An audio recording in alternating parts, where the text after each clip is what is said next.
Salam, berjumpa kembali bersama dengan saya, Melianto nama. Ada sebuah kata Alkitab yang menarik bahwa begini. Yang sekarang ada, dulu sudah ada. Dan yang akan ada, sudah lama ada. Dan Tuhan mencari yang sudah berlalu. Kenapa Tuhan tetap mencari yang sudah berlalu? Sebab bagi Tuhan sangat berarti. Apa yang sudah pernah berlalu di zaman anugerah ini tetap berlaku. Salah satu contohnya, hal yang sudah pernah ada dan sudah berlalu dari zaman perjanjian lama, lalu sangat dikenal di zaman perjanjian baru, dan bahkan lebih populer dikenal dan diizinkan Tuhan untuk terus terjadi di zaman anugerah adalah hal baptisan. Nah, untuk hari ini saudara kasih, tema kita berbicara tentang tata cara daripada baptisan. Berbicara soal tata cara, maka di dalam gereja-gereja sudah mempunyai tata cara daripada baptisan itu. Dan pada umumnya ada baptisan secara percik dan baptisan secara selam.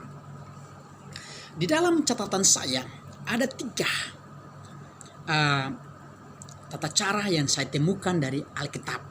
Yang pertama dari kitab Kejadian pasal yang ke-3 ayat 21. Dari menurut pasal ini menyatakan bahwa ketika Adam dan Hawa jatuh dalam dosa atau sudah menjadi orang berdosa, yang mencari mereka pertama kali adalah Tuhan. Dan ada yang kata lain, Tuhan yang menghadiri mereka, Tuhan yang menghampiri mereka. Lalu terjadilah sebuah dialog. Setelah berdialog, maka Adam dan Hawa mengakui kesalahan dan dosa yang telah mereka perbuat. Maka Tuhan bertindak dengan caranya sendiri supaya bisa menutupi kesalahan Adam dan Hawa itu. Dan salah satunya adalah Tuhan membuat pakaian dari kulit binatang lalu mengenakan kepada mereka. Saudara kasih, ketika Tuhan mengenakan pakaian dari kulit binatang kepada Adam dan Hawa, bagi saya itu merupakan sebuah gambaran daripada tata cara baptisan itu yang untuk pertama kalinya terjadi di Taman Eden. Dan seandainya penulis Alkitab ini menjelaskan kita secara terus terang bahwa ini adalah sebuah baptisan yang pernah terjadi di Taman Eden, maka tentu kita akan sudah mengerti dan memahami dengan jelas bahwa baptisan sudah ada tertulis dalam kitab perjanjian lama. Tetapi kenapa tidak dijelaskan kita secara terus terang?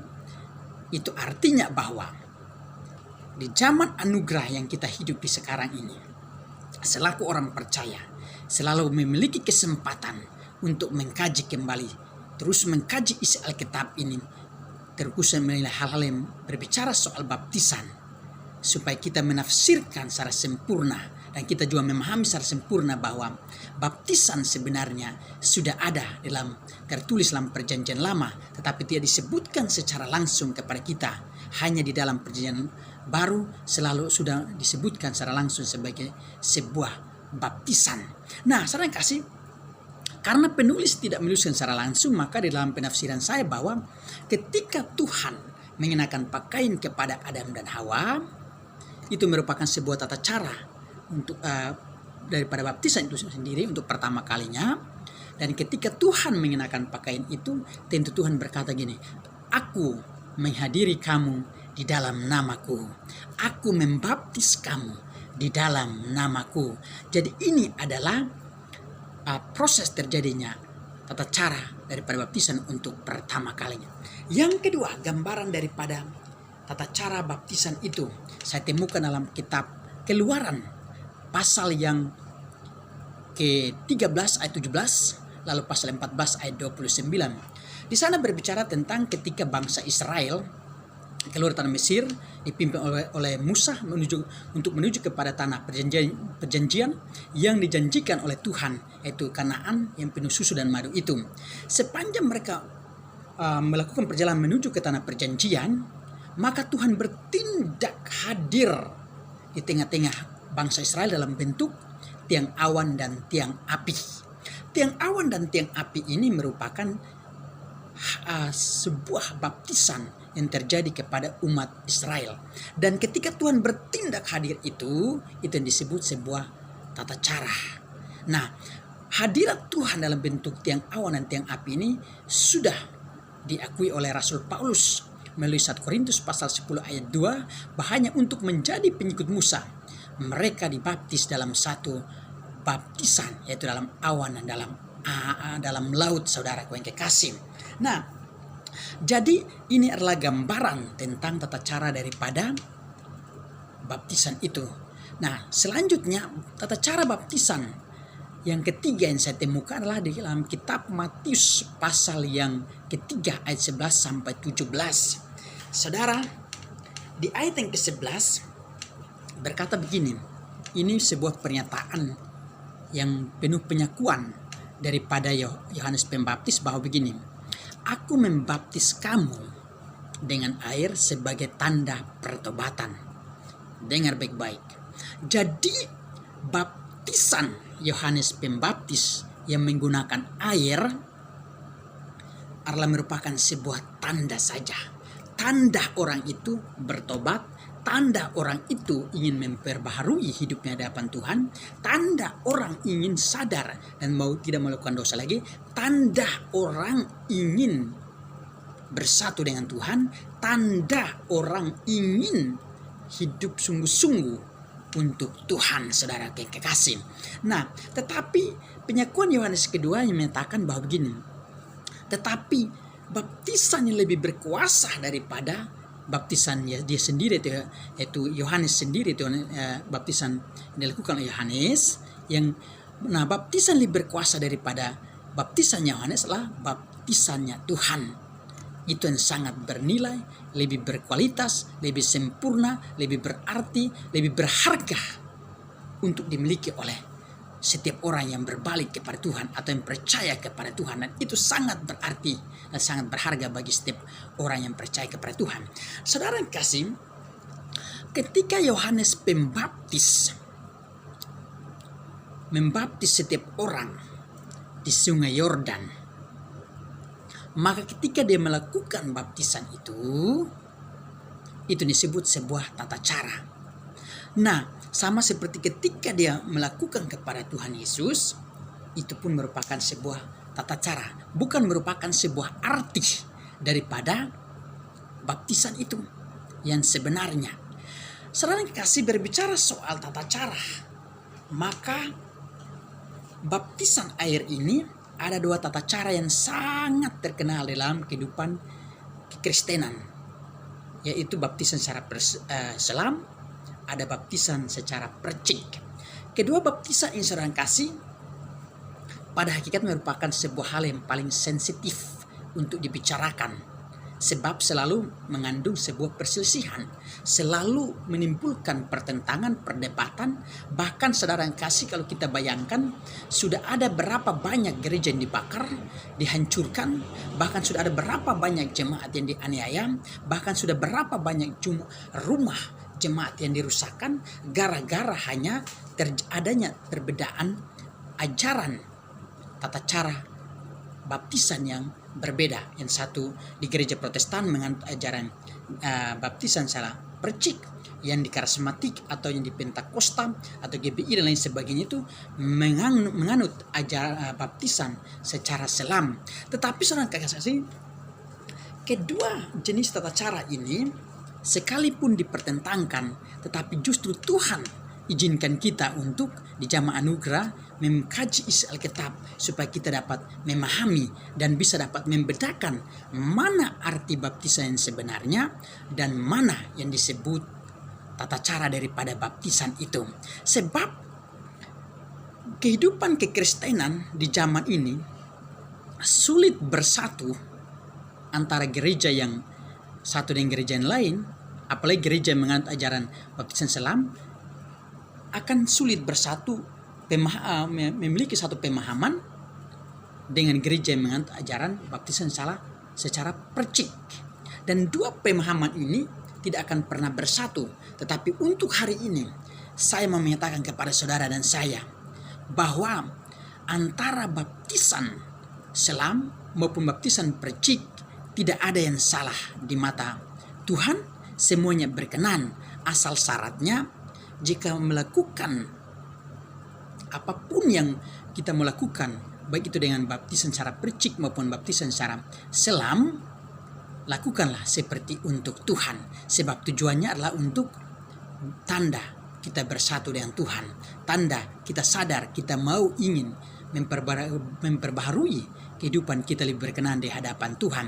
Saudara yang kekasih, baptisan ini seringkali terjadi perdebatan karena selama ini kita memahami atau orang Kristen memahami baptisan itu hanya berdasarkan arti atau maknanya berdasarkan sebuah tata bahasa, dan arti tata bahasa ini menunjukkan kepada sebuah tata cara, bukan menunjukkan arti yang sebenarnya daripada baptisan yang dimaksud oleh Yohanes Pembaptis, bahwa yang lebih berkuasa daripada baptisannya adalah baptisan yang datang daripada Tuhan, yaitu hadirat Tuhan yang seutuhnya yang harus ada dalam hidup manusia. Nah, saudara yang kasih, baptisan selam, ketika saya membaca di YouTube dan lain sebagainya, orang menyatakan bahwa baptisan selam paling benar dan itu yang paling berkenan katanya. Tetapi saudara yang kasih, saya mau katakan, baptisan selam maupun baptisan percik, dua-duanya benar di mata Tuhan. Sebab itu hanya merupakan sebuah tanda untuk kita bersatu dengan Tuhan selaku pencipta kita. Saudara yang kekasih, kalau kita berbicara soal tata cara, maka saya masih mengingat ketika saya menulis materi soal baptisan, saya pernah bertanya kepada beberapa jemaat yang suka ke gereja. Saya tanya begini, kalau menurut kalian apa artinya baptisan? Mereka secara spontan menjawab saya begini, baptisan artinya ditenggelamkan, atau dengan kata lain, baptisan itu berasal dari bahasa Yunani yang disebut baptiso, yang artinya ditenggelamkan. Berhubung mereka ini orang-orang yang menganut doktrin ajaran baptisan selam. Tetapi ketika mereka menjawab saya seperti itu, justru saya menjadi kaget, saudara. Karena yang saya dengar adalah bukan arti baptisan yang sebenarnya yang mereka jelaskan kepada saya, tetapi mereka menjelaskan sebuah arti dari tata bahasa, yaitu baptiso dari sebuah bahasa, yaitu bahasa Yunani, yang diterjemahkan ditenggelamkan. Tapi itu menunjukkan sebuah tata cara yang sering terjadi dalam gereja yang memakainya gitu, atau menggunakan tata cara baptisan secara selam. Jadi saudara, disinilah saya bisa menjelaskan kepada saudara bahwa hal baptisan kita harus bisa dapat membedakan antara baptisan dengan tata caranya.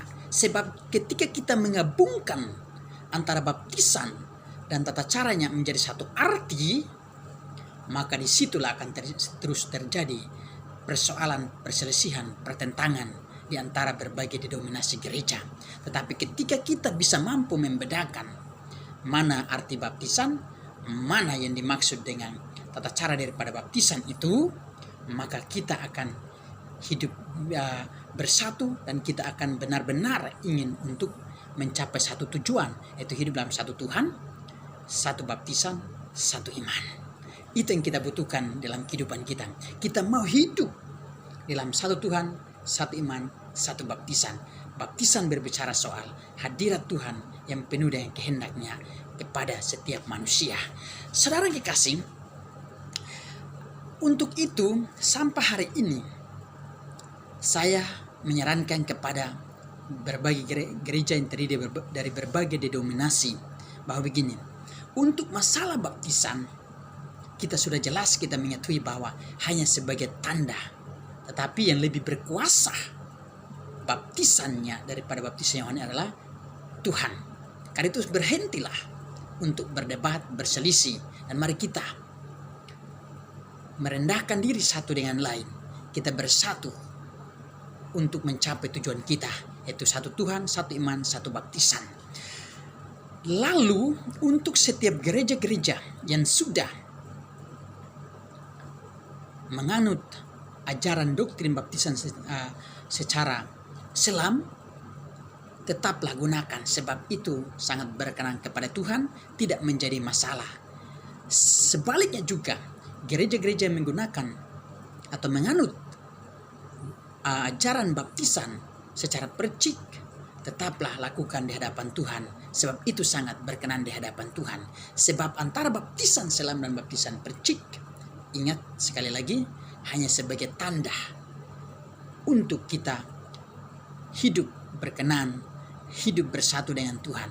Tetapi baptisan yang paling sempurna yang harus terjadi hadir dalam kehidupan kita adalah hadirat Tuhan yang sangat kita butuhkan. Dan hadirat Tuhan ini saudara, di dalam perjanjian lama, para tokoh-tokoh atau nabi-nabinya Tuhan selaku penyambung lidah daripada Tuhan itu sendiri, yang nama mereka tercatat di dalam Alkitab perjanjian lama, mereka sering berdoa supaya jangan sampai hadirat Tuhan itu menjauh daripada setiap umat Israel, dan bahkan kepada orang-orang yang percaya kepada Tuhan di zaman anugerah ini. Dan doa mereka terjawab di zaman perjanjian baru. Bahaya di situ Yohanes mengakui bahwa baptisan yang sangat berharga, berarti berkuasa, adalah baptisan Tuhan. Dan baptisan dilakukan oleh Yohanes Pembaptis hanya sebagai tanda. Di dalam nama Yesus, kiranya materi ini bisa menjadi berkat tersendiri bagi kita semua. Amin.